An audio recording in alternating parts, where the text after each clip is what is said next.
Hey, everyone. You know, there are a lot of reasons why I thought it's a good idea to go and get this done. Part of it is just the thoughts that go through my head, my heart, my mind. There's a lot of pain out there, and I've felt it.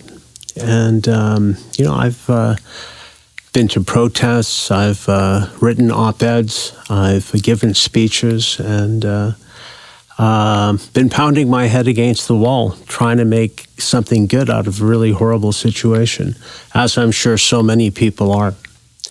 But one of the great times that I had, I got invited to a poetry reading.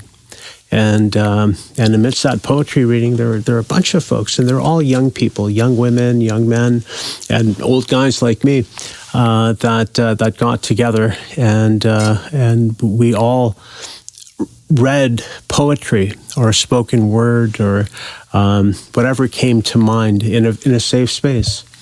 And as those poems were read, I was asked to come on.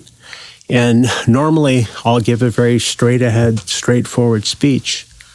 But this time I allowed myself to give into the art of it, to not just talk about the facts, which are horrible, or to talk about the horror, which is even worse, but to talk about what it means to me as a father, what it means to me as a son, what it means to me as a human being, as a spirit.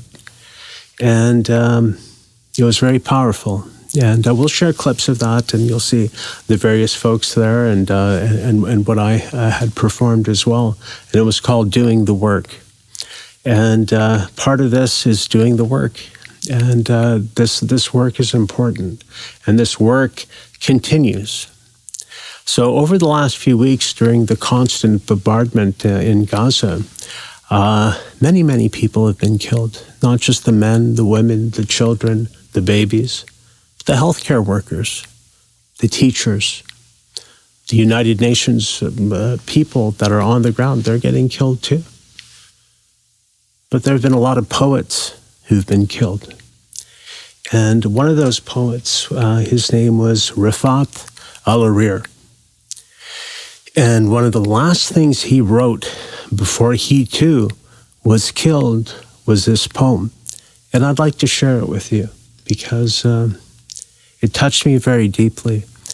And I dedicate this program in his spirit and memory, and all those who've passed away during this horrible time, but who've gone on to a better place.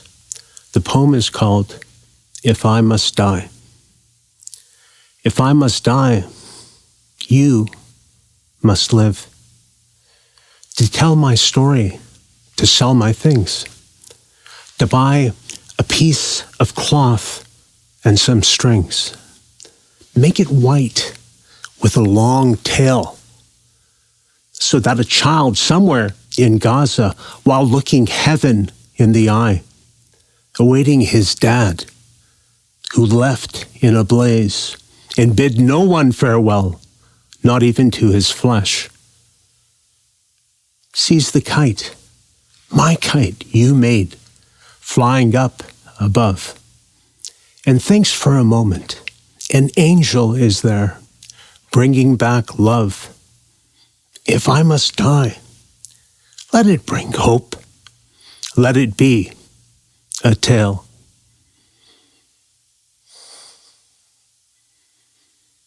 Thank you.